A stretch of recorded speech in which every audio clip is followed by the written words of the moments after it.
Welcome to the Major League Real Estate Podcast, a podcast for operators of large-scale real estate portfolios. My name is Nathan Sosa, and I'm your host. Together with my co-host, Matt Hamilton, we talk about tax and legal strategies, and we bring on operators of large portfolios for in-depth discussions on how they grow their business. We hope you enjoy.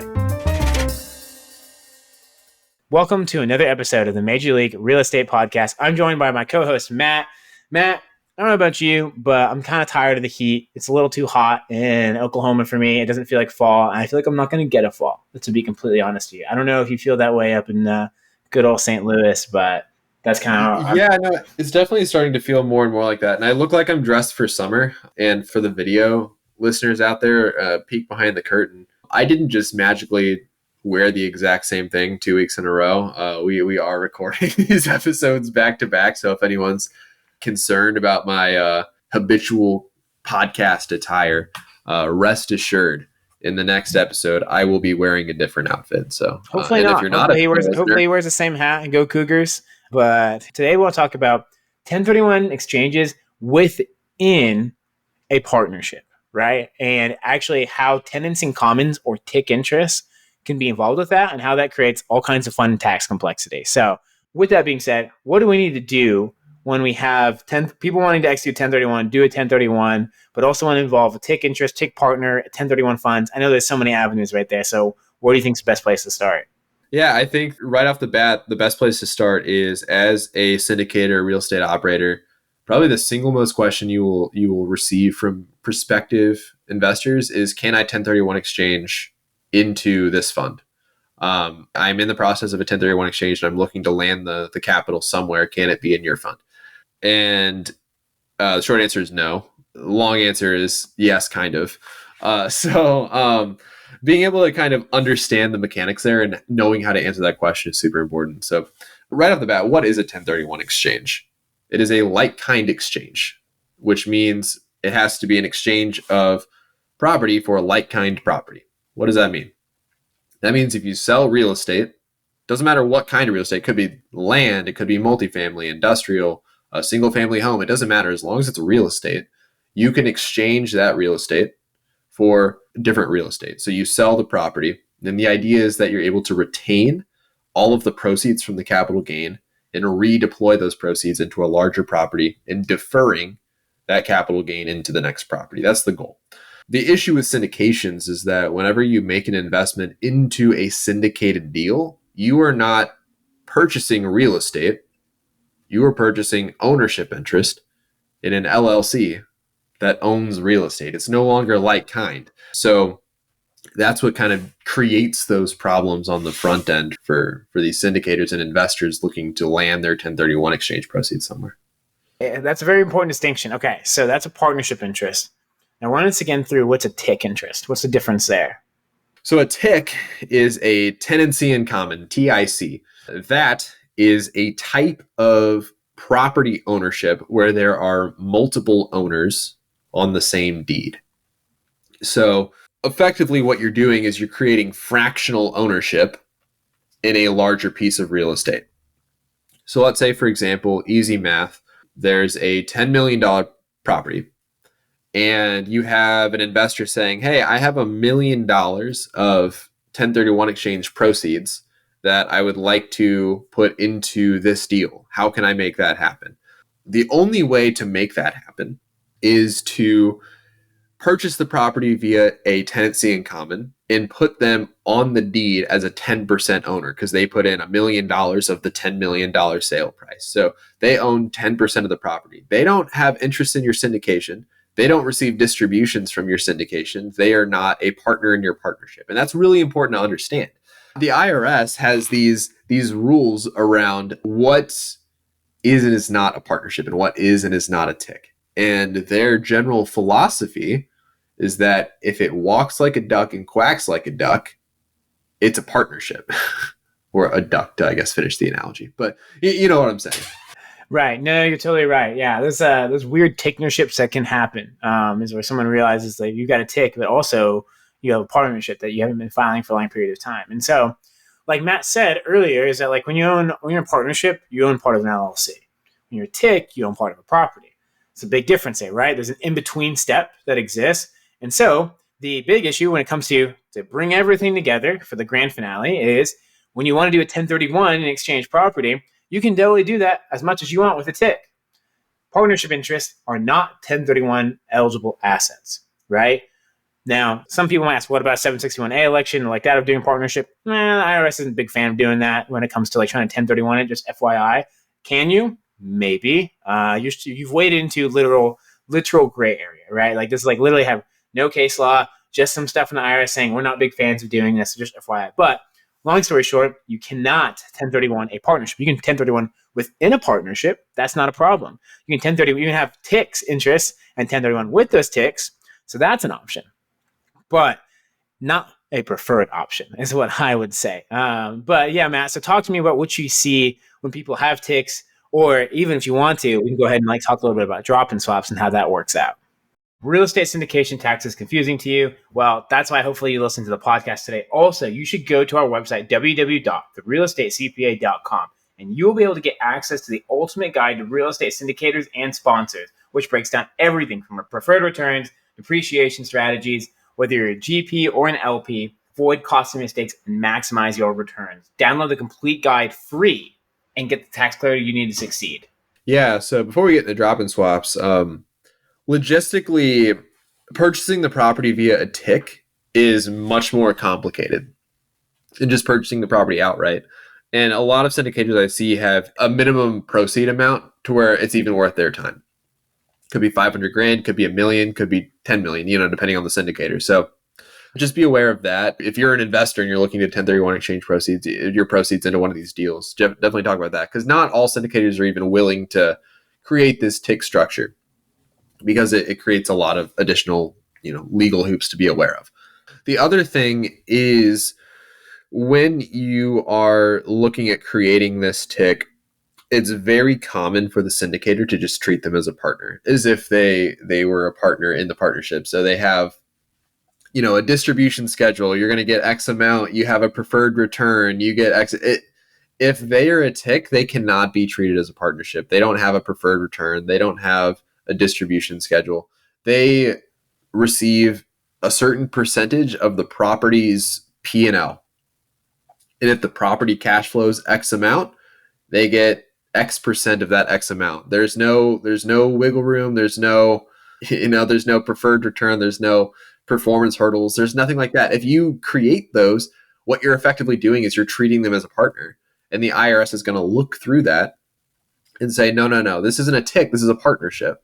And we're going to force you to retroactively file this partnership return, which on its face doesn't necessarily sound like such a big deal, but it is, because it invalidates the 1031 exchange, because now you go back in time and retroactively destroy that 1031 exchange, which could potentially open that investor up to a large amount of capital gains tax.